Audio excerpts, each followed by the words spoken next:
तो देखो क्लास 12 आज हम लोग आपके साथ जो टॉपिक डिस्कस करके चलेंगे, ये चैप्टर है हमारा मैग्नेटिक इफेक्ट ऑफ करंट और ये क्लास 12 फिजिक्स का टॉपिक है। तो हम लोग क्लास 12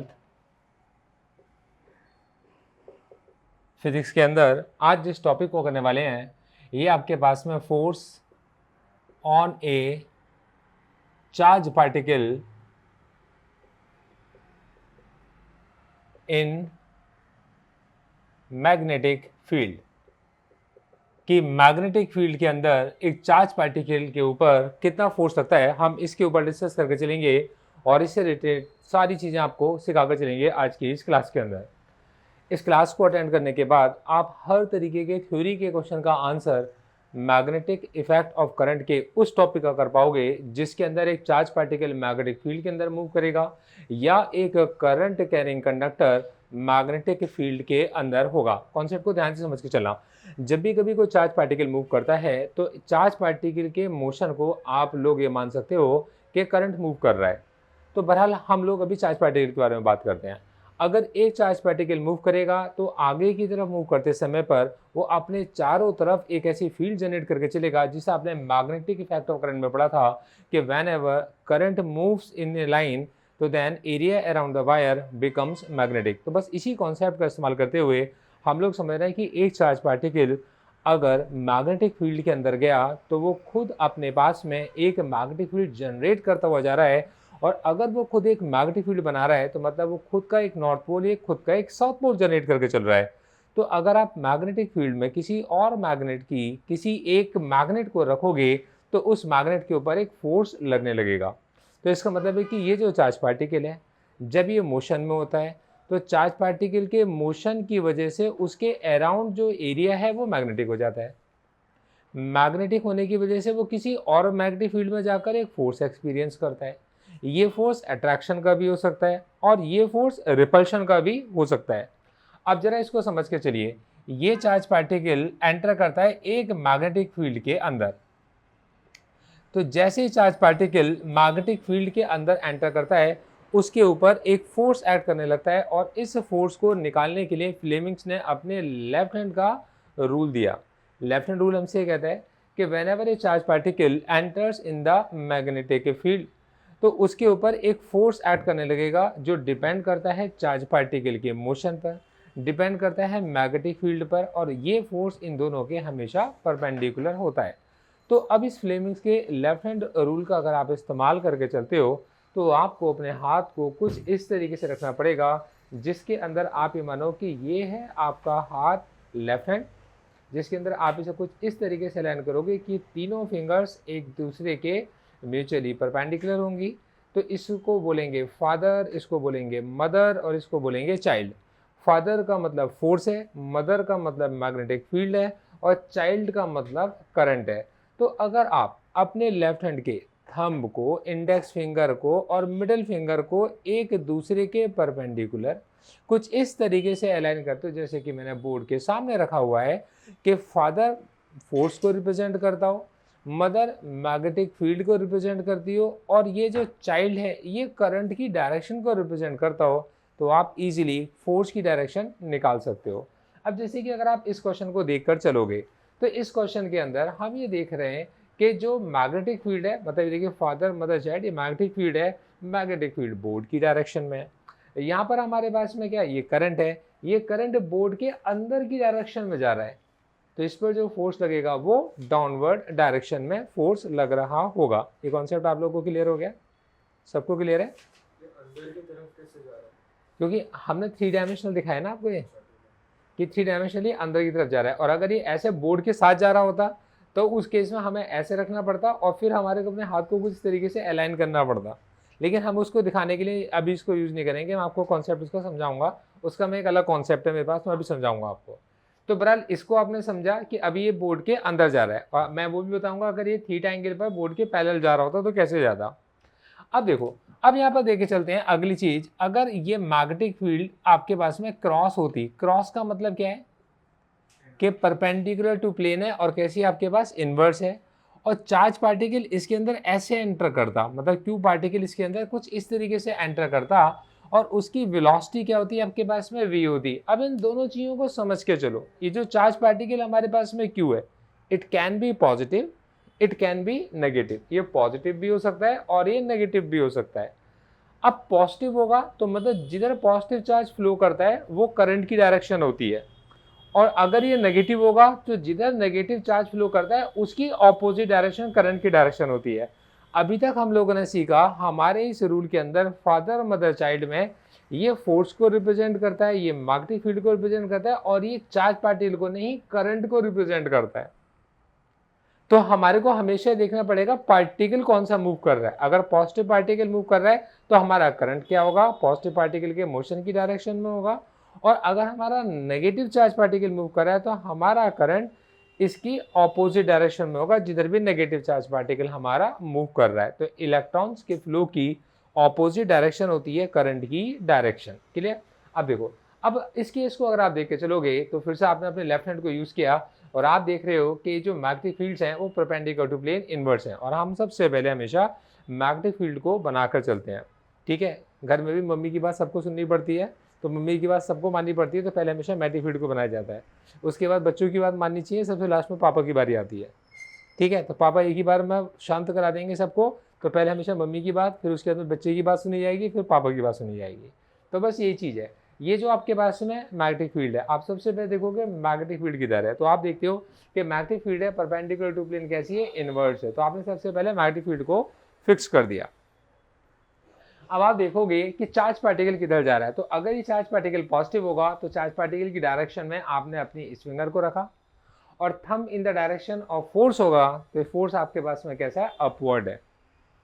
ये कुछ उल्टा होता, मतलब कि मैग्नेटिक फील्ड तो आपके पास में यही रहती, लेकिन क्या होता है कि चार्ज पार्टिकल आपके पास में नेगेटिव जा रहा होता, नेगेटिव जा रहा होता तो हमारे पास करंट की डायरेक्शन पलट जाती, तो हमारी फिंगर चेंज नहीं होंगी, हमारा हाथ घूमेगा, तो हमारे पास करंट की डायरेक्शन पलट जाती, तो करंट कुछ इस तरीके से हो जाता, और अब फोर्स कहाँ लगता, हमारे पास डाउनवर्ड डायरेक्शन में फोर्स लगता।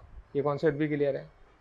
अब इसी चीज़ को मैं कुछ इस तरीके से लेके चलता हूँ कि मेरे पास तीसरा केस है कि मेरे को कुछ यहाँ पर मैग्नेटिक फील्ड ऐसे करके दिखाई जा रही है। देखो, इसके अलावा तो कुछ भी नहीं हो सकता ना। मैग्नेटिक फील्ड कैसी है, इस बार आपका परपेंडिकुलर टू प्लेन है, और ये मैग्नेटिक फील्ड कैसी है, आउटवर्ड्स है, बाहर आ रही है। फिर वो एल वाली बात है, मेरा चार्ज पार्टिकल क्यू एंटर करता है, वेलोसिटी वी से एंटर करता है, कोई दिक्कत नहीं। मैग्नेटिक फील्ड को सबसे पहले देखेंगे, मैग्नेटिक फील्ड ऐसे है। अब चार्ज पार्टिकल उस तरफ जा रहा है, मतलब बोर्ड के पैरेलल जा रहा है, तो आपका जो करंट की डायरेक्शन है और चार्ज पार्टिकल अगर पॉजिटिव है तो ये कुछ इस तरीके से होगा, अब फोर्स लगेगा डाउनवर्ड डायरेक्शन में। यही चीज़ अगर उल्टा होती, कहते हैं जो चार्ज पार्टिकल मूव कर रहा है, एक नेगेटिव चार्ज पार्टिकल मूव कर रहा है, तो आपकी जो करंट की डायरेक्शन होती वो चार्ज पार्टिकल के मोशन की ऑपोजिट डायरेक्शन होती, तो फिर आपकी ये जो मैग्नेटिक फील्ड है वो फिक्स रहेगी, और मूव क्या करता, आपका करंट की डायरेक्शन मूव करती, तो फोर्स कैसा आप तो आपके पास अपवर्ड होता। इस केस में आप जो देख रहे थे, करंट आपके पास में मतलब मैग्नेटिक फील्ड बाहर की तरफ है, करंट आपका आगे की तरफ जा रहा है, फोर्स जो इसके ऊपर एक्ट कर रहा है वो डाउनवर्ड एक्ट कर रहा है, ये फोर्स एक्ट कर रहा है, और यहाँ पर ये फोर्स आपका एक्ट कर रहा है। ये हमारे पास में कुछ केसेस होते हैं। अब मैं वापस से इसी केस के ऊपर आता हूँ आपके पास। इस केस को अगर आप ध्यान से देखोगे तो यहाँ पर ये एंगल कितना आपके पास में थीटा है, मैं इसको यहाँ भी थीटा लिख सकता हूँ और मैं यहाँ पर भी इसको थीटा लिख सकता हूँ। अब मेरे पास मैग्नेटिक फील्ड के अंदर ये सपोज करके चल रहा हूँ मैं आपके पास में कि जो चार्ज पार्टिकल है इसी प्लेन पर मूव कर रहा है, तो जैसे ही चार्ज पार्टिकल इसी प्लेन पर मूव करेगा, अब मेरे को मैग्नेटिक फील्ड निकालनी है, फोर्स निकालना है, सब कुछ फाइंड आउट करना है। तो मैंने कहा सबसे पहले हम लोग मैग्नेटिक फील्ड को फिक्स कर देते हैं। मैग्नेटिक फील्ड हमारी फिक्स हो गई। अब हमारे पास हमें ये नहीं पता करंट किधर है, तो करंट किधर है मतलब चार्ज पार्टिकल किधर मूव कर रहा है वो हमें नहीं पता। कैसे पता चलेगा हमें चार्ज पार्टिकल किधर मूव कर रहा है, क्योंकि चार्ज पार्टिकल ऐसे जा रहा है तो मेरी उंगलियां ऐसे नहीं हो सकती हैं, ये चेंज ही नहीं होंगी। तो मुझे देखना पड़ेगा कि परपेंडिकुलर डायरेक्शन में इसका मोशन का कौन सा कंपोनेंट है, मतलब जिधर मैग्नेटिक फील्ड है उस मैग्नेटिक फील्ड के परपेंडिकुलर डायरेक्शन में इसका कौन सा कंपोनेंट है। लॉजिकली समझ के चलो, ये कंपोनेंट जो है आपके पास में इसके ये परपेंडिकुलर कंपोनेंट है, इस कंपोनेंट को अगर मैं इधर लेकर भी आऊंगा तो क्या होगा, cos 90 से मल्टीप्लाई होगा, 0 बन जाएगा। तो ये आपके पास में जिधर भी रिजॉल्व करना होता है उधर के cos से मल्टीप्लाई कर दो, तो ये चीज़ क्या होगी, उधर जाकर 0 बन जाएगी। तो जो भी कंपोनेंट आपका पैरेलल होगा मैग्नेटिक फील्ड के, तो जब भी कभी कोई चार्ज पार्टिकल मैग्नेटिक फील्ड के पैरेलल जाएगा उस पर फोर्स लगेगा ही नहीं, क्योंकि कोई फोर्स लग ही नहीं सकता उसके ऊपर, क्योंकि उसका कोई कंपोनेंट मैग्नेटिक फील्ड के परपेंडिकुलर है ही नहीं। हमें वो देखना पड़ेगा ऐसा कौन सा कंपोनेंट है फादर मदर चाइल्ड में जो मैग्नेटिक फील्ड के परपेंडिकुलर है। अगर ये मैग्नेटिक फील्ड के परपेंडिकुलर है तब इसके ऊपर फोर्स लगेगा। तो कोई ना कोई तो कंपोनेंट होगा। अब जैसे कि आपका चार्ज पार्टिकल तो नहीं मूव कर रहा मैग्नेटिक फील्ड की डायरेक्शन की परपेंडिकुलर डायरेक्शन में, तो हम ये समझा कर चलेंगे वेलोसिटी का एक कंपोनेंट है जो पैरेलल डायरेक्शन में मूव कर रहा है और वेलोसिटी का एक कंपोनेंट है जो परपेंडिकुलर डायरेक्शन में मूव करेगा। तो वेलोसिटी का जो कंपोनेंट इस डायरेक्शन में जाएगा वो vx कहलाएगा और जो कंपोनेंट परपेंडिकुलर डायरेक्शन में जाएगा उसको हम लोग vy बोलकर चलेंगे। तो vx कंपोनेंट हमारा मैग्नेटिक फील्ड की डायरेक्शन में, तो मैग्नेटिक फील्ड की डायरेक्शन में अगर कोई चार्ज पार्टिकल मूव करता है उस पर फोर्स लगता है 0, क्योंकि हमारे इस रूल में तीनों परपेंडिकुलर है। तो हमारे पास इस पर जो भी फोर्स लगेगा x डायरेक्शन में कितना होगा 0, मतलब इसका एक्सेलरेशन x डायरेक्शन में कितना होगा 0, मतलब इसकी वेलोसिटी नेवर चेंज, इसकी velocity never change in x direction, मतलब इसकी वेलोसिटी x डायरेक्शन में चेंज हो ही नहीं सकती। इसकी वेलोसिटी चेंज कहां पर होगी, y डायरेक्शन में चेंज होगी। ये कंपोनेंट है आपके इसमें vy। अब इस vy कंपोनेंट पे जो फोर्स लगेगा, आपने कहा मैग्नेटिक फील्ड, आपने कहा करंट कहां पर जा रहा है, ऊपर की तरफ जा रहा है, फोर्स कैसे लगेगा, परपेंडिकुलर लगेगा, इनवर्स फोर्स लगेगा। तो आपने कहा ये जो वेलोसिटी है vy ये होगी आपके पास में v sin थीटा, इसकी वजह से इसके ऊपर एक फोर्स लगेगा y डायरेक्शन में और इस फोर्स की जो डायरेक्शन होगी वो कैसी होगी, मैग्नेटिक फील्ड फोर्स इनवर्स। तो डायरेक्शन होगी परपेंडिकुलर टू प्लेन और कैसी होगी आपके पास, इनवर्स। तो ये मैंने आपको सारे केसेस समझा दिए हैं। ये कॉन्सेप्ट समझ में आ गया हो तो आप इसको नोट कर लीजिए, फिर इसके ऊपर क्वेश्चंस कराता हूँ। मैं इस टॉपिक को थोड़ा और एक्सप्लेन करूंगा, फिर क्वेश्चंस कराऊंगा, नोट कर लीजिए। केस 1 है कि आपका जो चार्ज पार्टिकल है moving perpendicular to magnetic field है।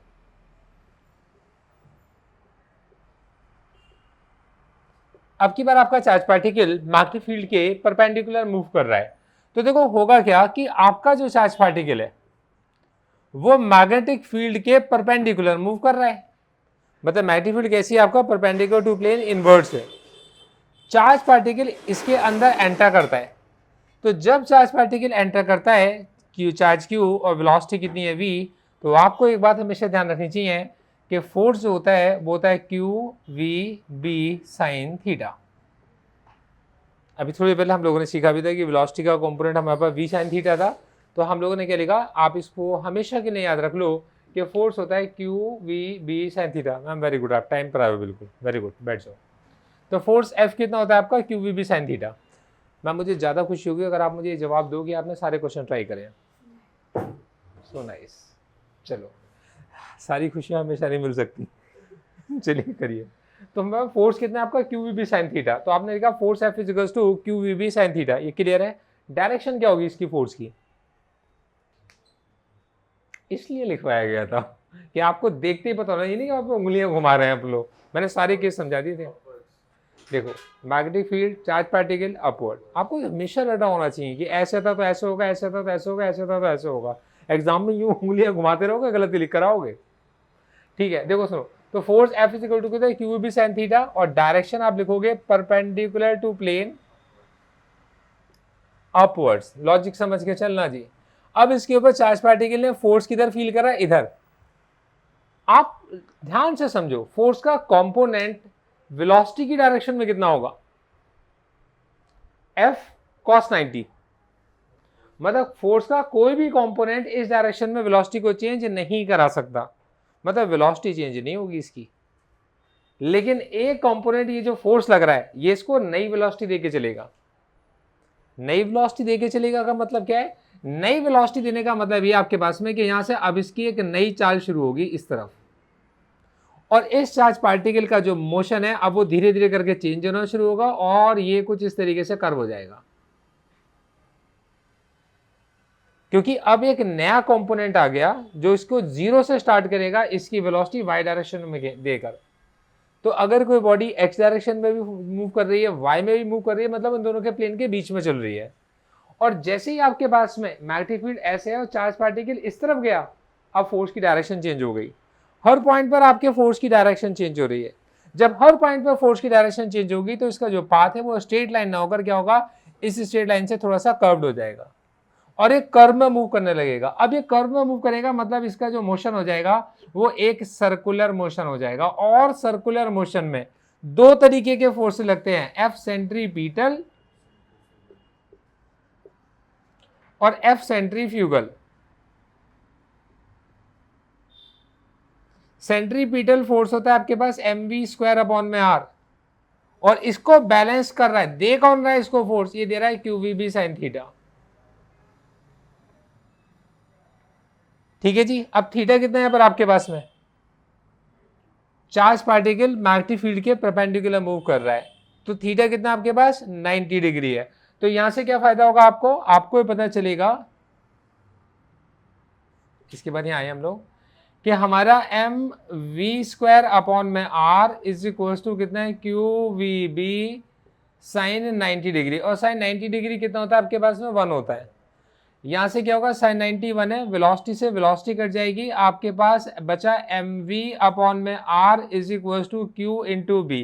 तो ऐसे रेडियस r निकल कर आएगी mv/QB, ये हमारे पास रेडियस r निकलेगी। यहां तक कोई डाउट? ठीक है। तो r कितना होगा, mv/QB। और टाइम पीरियड क्या होगा, क्योंकि इसका पूरा मोशन सर्कुलर है तो टाइम पीरियड होगा 2πr और अपॉन में कितना आपके पास में वेलोसिटी। अब रेडियस की जगह अगर आप mv/QB लगा दोगे तो 2π/वेलोसिटी इंटू mv/QB, वेलोसिटी से वेलोसिटी कैंसिल आउट हो जाएगी, ये बनेगा 2πm/QB। ये हमारे पास टाइम पीरियड बन गया। इसकी वजह से हमारे पास फ्रीक्वेंसी निकलेगी 1 टाइम पीरियड, मतलब QB/2πm। यहां तक की बात क्लियर है? अब हमारे पास में अगला टॉपिक लिया हम लोगों ने, charge particle enters at an angle theta. देखो ये हमारे पास इस डायरेक्शन में मैग्नेटिक फील्ड है, मैग्नेटिक फील्ड है B, और charge particle Q velocity V से थीटा एंगल पर एंटर करता है। प्रथम भाई, वेलोसिटी का x डायरेक्शन में क्या कंपोनेंट होगा, वेलोसिटी का y डायरेक्शन में क्या कंपोनेंट होगा, वेलोसिटी का x डायरेक्शन में क्या कंपोनेंट होगा, वेलोसिटी का y डायरेक्शन में क्या कंपोनेंट होगा, बताओ। ठीक है, तो x में cos थीटा होगा, मतलब v cos थीटा, और y डायरेक्शन में क्या होगा, ठीक है, v sin थीटा होगा। अगर आपके पास कोई चार्ज पार्टिकल मैग्नेटिक फील्ड की डायरेक्शन में मूव करता है, उस पर फोर्स कितना लगता है, अगर मैग्नेटिक फील्ड की डायरेक्शन में मूव करता है, मतलब इस डायरेक्शन में मूव करेगा, तो उस पर कितना फोर्स लगेगा, उस पर फोर्स लगेगा ही नहीं, उस पर फोर्स एक्स एक्सिस में 0 होगा, क्योंकि हमने सीखा था कि तीनों परपेंडिकुलर होने चाहिए।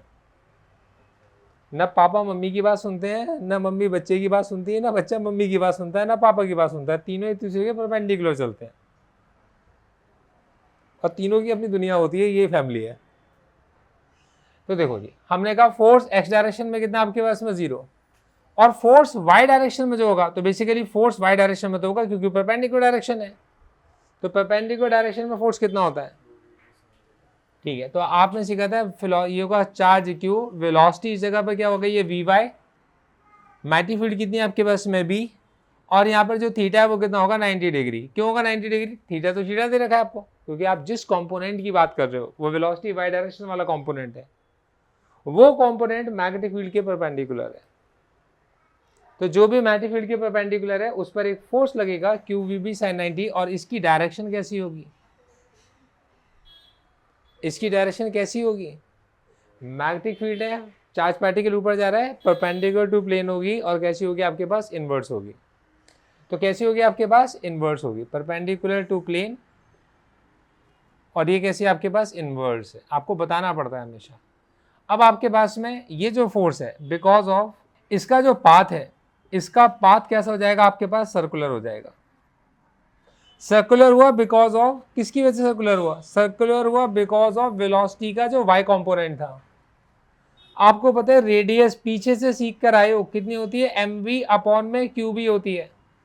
तो वेलोसिटी का जो कंपोनेंट है उसको लिख दो, vy की वजह से वेलोसिटी है, vy की वजह से रेडियस है। तो आपने कहा जो रेडियस r होगी ये होगी m अपॉन में qb, और वेलोसिटी y डायरेक्शन में लगानी पड़ेगी, वो कितनी आपके पास में v sin थीटा है। इसको बॉक्स में बंद कर देंगे। इसकी वजह से हमारा टाइम पीरियड निकल के आता है। आपने देखो टाइम पीरियड क्या निकाला था, 2 पाई m अपॉन क्यूबी। तो टाइम पीरियड था 2 पाई m अपॉन क्यूबी। क्या इसके अंदर किसी भी जगह पे वेलोसिटी आ रही है?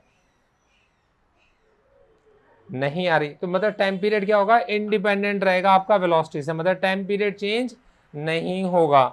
इसकी वजह से फ्रीक्वेंसी भी चेंज नहीं होगी, मतलब वो भी नहीं चेंज होगी, क्यू बी अपॉन 2 पाई एम रहेगा। बोर्ड पे ध्यान दीजिए, बहुत इंपॉर्टेंट बात है। इसके बाद हम लोगों ने यहाँ लिखा है, फिर हमने यहाँ लिखा है, और अब हम इसके बाद यहाँ लिख रहे हैं। देखिएगा, हमारे पास चार्ज पार्टिकल पर अंदर परपेंडिकुलर डायरेक्शन में फोर्स लग रहा है, जिससे कि उसका जो मोशन होगा वो कैसा होगा, सर्कुलर होगा। अभी पीछे सीखा हम लोगों ने परपेंडिकुलर डायरेक्शन, सर्कुलर मोशन, ठीक है। तो सर्कुलर मोशन होगा और ये इसको आगे लेके जा रहा है। ऐसा कोई सीन बताओ जिसके अंदर आपके पास में सर्कुलर मोशन भी होता है और आप बॉडी आगे भी जाती है। फुटबॉल कह सकते हैं बिल्कुल। और बताओ, कोई और एग्जाम्पल दो। आप लोगों ने स्प्रिंग देखा होगा, स्प्रिंग ऐसे पूरा सर्कल भी होता है और आगे भी जाता है, फिर सर्कल भी होता है फिर आगे भी जाता है। आपके पेन में स्प्रिंग होता है, बाकी सब जगह पे भी आपने स्प्रिंग देखे हैं, गाड़ी में शॉकर्स होते हैं, वो स्प्रिंग का एग्जाम्पल है। तो उनमें क्या है, वो सर्कल भी और आगे भी जा रहा है। तो बेसिकली क्या है, वो कॉन्सेंट्रिक सर्कल्स हैं, उनका रेडियस चेंज नहीं हो रहा, वो कॉन्सेंट्रिक हैं, लेकिन क्या थोड़ा सा वो कर्व्ड होते हैं ना, थोड़ा सा आगे की तरफ निकल जाते हैं। तो उनका जो मोशन होता है वो कुछ इस तरीके का होता है कि वो आपके पास में एक कॉन्सेंट्रिक कर्व बनाते हैं, कुछ इस तरीके का। तो ये जो पाथ होता है, इस पाथ को बोलते हैं आपके पास हेलिकल पाथ। इस पाथ को क्या बोलते हैं हम लोग, हेलिकल पाथ बोलते हैं। Helical path is like spring. अब हेलिकल पाथ में ये जो सेंटर से लेकर यहां तक है ये रेडियस है। तो रेडियस आपने निकाला कितनी थी आपके पास, m वेलोसिटी का y कंपोनेंट अपॉन में क्यूबी, ये आपके पास में रेडियस थी। और इसने जब गोल गोल घूमा होगा तो गोल घूमने में इसको जो टाइम लगा उतनी देर में ये आगे भी चला गया। वो जितना आगे गया इसको बोलते हैं आप पिच बोलते हैं। इसको क्या बोलते हैं आप, पिच बोलते हैं। तो ये जो पिच होती है, ये पिच होती है कि वेलोसिटी एक्स डायरेक्शन में, क्योंकि आगे तो एक्स डायरेक्शन की वजह से जा रहा है, मल्टीप्लाइड बाय जो भी इसको टाइम लगा एक पूरा सर्कुलर मोशन कंप्लीट करने में। तो वेलोसिटी एक्स डायरेक्शन में होगी v cos थीटा, और जो टाइम लगा है वो कितना होगा आपके पास 2 पाई m अपॉन क्यू बी। क्या ये मुश्किल है? अब हम जो चीज सीख रहे हैं इसके अंदर वो ये है कि अगर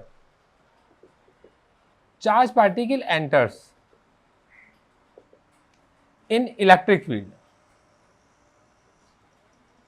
तो चार्ज पार्टिकल अगर इलेक्ट्रिक फील्ड में एंटर करता है, अब इलेक्ट्रिक फील्ड कैसी होती है, देखो इलेक्ट्रिक फील्ड होती है आपके पास पॉजिटिव, और ये कैसा आपके पास में नेगेटिव।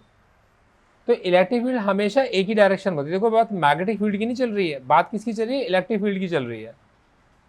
या तो ऐसे इलेक्ट्रिक फील्ड होगी, या फिर इलेक्ट्रिक फील्ड आपके पास ऐसे टीचर आपको बनाकर दे देगा और क्वेश्चंस आएंगे, इलेक्ट्रिक फील्ड ऐसे करके सेटअप होगी। जैसे मतलब कोई सा भी केस हो सकता है, इसके अलावा तो कुछ नहीं हो सकता ना आपका। अब चार्ज पार्टिकल इसमें एंटर करता है, मैं कहता हूं भाई जी किसी एंगल पे एंटर करता है, मतलब किसी वेलोसिटी v से चार्ज पार्टिकल क्यों एंटर करता है, ये एंगल कितना होगा आपके पास में थीटा, और ये आपका। अब वेलोसिटी का एक कंपोनेंट होगा v cos थीटा, और वेलोसिटी का एक कंपोनेंट होगा आपका v sin theta. Electric field की ये प्रॉपर्टी है कि वो इलेक्ट्रिक फील्ड अपने परपेंडिकुलर डायरेक्शन में फोर्स लगाती है जीरो। मैग्नेटिक फील्ड हमेशा अपने परपेंडिकुलर डायरेक्शन में फोर्स लगाती है और अपनी डायरेक्शन में फोर्स लगाती है जीरो। तो दोबारा समझ लो, मैग्नेटिक फील्ड बी की डायरेक्शन में, तो force in direction of B कैसा होता है आपके पास, जीरो। ऑलवेज कैसा होता है आपके पास में, परपेंडिकुलर, फादर मदर चाइल्ड। लेकिन आपके पास इलेक्ट्रिक फील्ड हमेशा फोर्स लगाती है in the direction of electric field.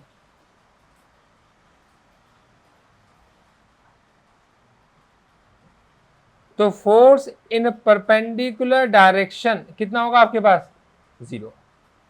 मतलब मैग्नेटिक फील्ड की प्रॉपर्टी है कि ये हमेशा अपने परपेंडिकुलर डायरेक्शन में फोर्स लगाएगी, लेकिन इलेक्ट्रिक फील्ड हमेशा अपनी डायरेक्शन में फोर्स लगाएगी।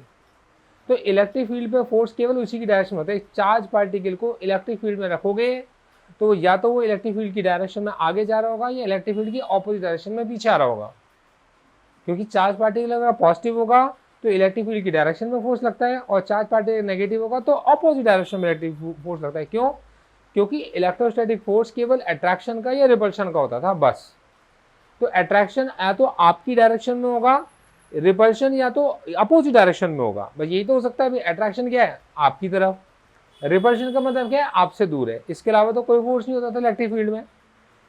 तो इलेक्ट्रिक फील्ड के केवल दो फोर्सेज हैं, रिपल्शन का या अट्रैक्शन का। तो इलेक्ट्रिक फील्ड फोर्स लगाएगी या तो अपने ऑपोजिट, अपनी डायरेक्शन में मतलब रिपल्शन, या अपनी ऑपोजिट डायरेक्शन में मतलब अट्रैक्शन, इसके अलावा कुछ नहीं। मैग्नेटिक फील्ड हमेशा परपेंडिकुलर डायरेक्शन में फोर्स लगाएगी। मैं समझते हैं क्लियर हो गया होगा? कुछ ऐसा मुश्किल पॉइंट है जो मैंने बताया? मतलब अपने डायरेक्शन में इलेक्ट्रिक फील्ड या तो अपनी डायरेक्शन में, जिधर इलेक्ट्रिक फील्ड जा रही है उधर रिपेल करती हुई लेकर चली जाएगी, या फिर अपनी ऑपोजिट डायरेक्शन में अट्रैक्ट कर लेगी। क्यों? क्योंकि इलेक्ट्रिक फील्ड बनती किससे है, किसी एक प्लस चार्ज से, किसी एक नेगेटिव चार्ज से। आपने एक चार्ज पार्टिकल क्यू रख दिया तो पॉजिटिव पॉजिटिव को रिपेल करेगा, नेगेटिव अट्रैक्ट कर लेगा, तो इलेक्ट्रिक फील्ड की डायरेक्शन में चला गया। और यही चार्ज अगर माइनस का क्यू होता तो पॉजिटिव वाला अट्रैक्ट कर लेता, नेगेटिव वाला रिपेल कर देता, इलेक्ट्रिक फील्ड की ऑपोजिट डायरेक्शन में होता इलेक्ट्रिक फील्ड हमेशा ऐसे ऐसे मूव करेगा, ऐसे ऐसे कभी नहीं होगा है। मतलब ऐसे ऐसे इलेक्ट्रिक फील्ड हमेशा या तो अपनी डायरेक्शन में या ऑपोजिट डायरेक्शन में, बस इसका ये थंब रूल है, ऐसे वैसे को भूल जाओ।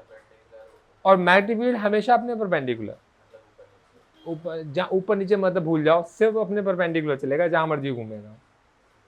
ठीक है, इनके चक्कर में कंफ्यूज हो गए, जो तुम टर्म्स यूज कर रहे हो वो गलत यूज कर रहे हो। आपको सिर्फ ये याद रखना है इलेक्ट्रिक फील्ड की डायरेक्शन में फोर्स लगता है या ऑपोजिट डायरेक्शन में फोर्स लगता है, और बाकी सबके परपेंडिकुलर डायरेक्शन में फोर्स लगता है। ये कॉन्सेप्ट आपकी समझ में आ रहा है? सबको क्लियर है? बोर्ड पे ध्यान दो। अगर आपके पास फोर्स, ध्यान दीजिएगा, अगर इलेक्ट्रिक फील्ड, बोर्ड पे ध्यान दो, अगर इलेक्ट्रिक फील्ड परपेंडिकुलर हो जाए मैग्नेटिक फील्ड के, मतलब अगर इलेक्ट्रिक फील्ड और मैग्नेटिक फील्ड दोनों परपेंडिकुलर हो, तब उस कंडीशन में जो इलेक्ट्रिक फील्ड फोर्स लगाती है, ध्यान सुनिएगा, और जो मैग्नेटिक फोर्स लगाती है, फील्ड फोर्स लगाती है, इसको बोलते हैं लॉरेंट फोर्स।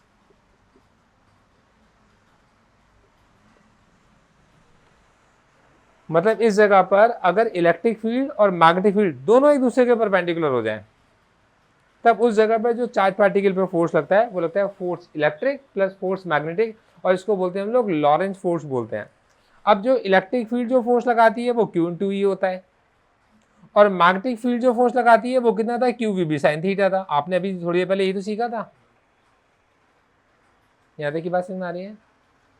अच्छा देखो, अगर बॉडी आपके पास में, इफ बॉडी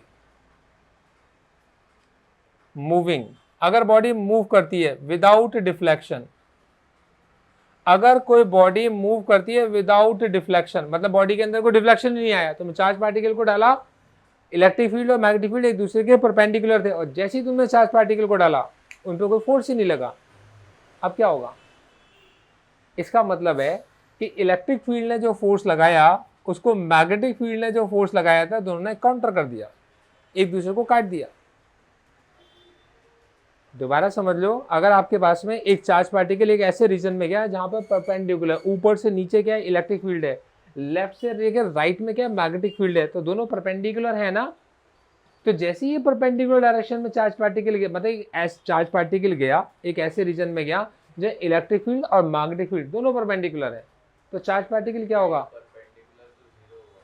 तो इलेक्ट्रिक फील्ड भी परपेंडिकुलर है मैग्नेटिक फील्ड के। भाई कहाँ हो, इलेक्ट्रिक फील्ड मैग्नेटिक फील्ड के परपेंडिकुलर हैं। उस जगह पर चार्ज पार्टिकल एंटर कर गया और वो कहीं पर भी मूव नहीं कर रहा, ना लेफ्ट जा रहा है ना राइट जा रहा है, जैसे गया वैसे निकल गया, सीधा निकल गया।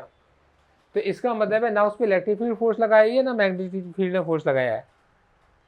इसका मतलब है कि इलेक्ट्रिक फील्ड ने जितना फोर्स लगाया है उतना ही मैग्नेटिक फील्ड ने फोर्स लगाया, और नेट फोर्स मिलाकर कितना हो गया, 0 हो गया है। इलेक्ट्रिक फील्ड कितना फोर्स लगाती है, Q/E, मैग्नेटिक फील्ड कितना फोर्स लगाती है, QVB।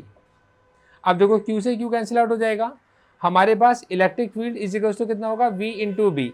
तो यहाँ से मैं इसको थोड़ा सा ऊपर की तरफ लिख रहा हूँ, यहाँ से वेलोसिटी निकल कर आती है चार्ज पार्टिकल की e अपॉन में b। मतलब ये कि चार्ज पार्टिकल की वेलोसिटी अगर कभी ऐसी हो कि इलेक्ट्रिक फील्ड और मैग्नेटिक फील्ड के रेशो के बराबर बन जाए तो चार्ज पार्टिकल अनडिफ्लेक्टेड निकल जाएगा किसी भी क्रॉस इलेक्ट्रिक फील्ड और मैग्नेटिक फील्ड में। अगर चार्ज पार्टिकल, तो देखो अब इसको मैं समझाता हूँ, तो पहले इतना कॉन्सेप्ट समझ में आ गया। अब देखो, अब इसको मैं समझाता हूँ। तुम लोगों ने सुना होगा the beam of alpha particle is moving with the velocity of 3 into 10 की पावर 5 मीटर पर सेकेंड। मतलब एक चार्ज पार्टिकल की बीम है जो 3 इंटू 10 की पावर 5 मीटर पर सेकेंड से मूव कर रही है।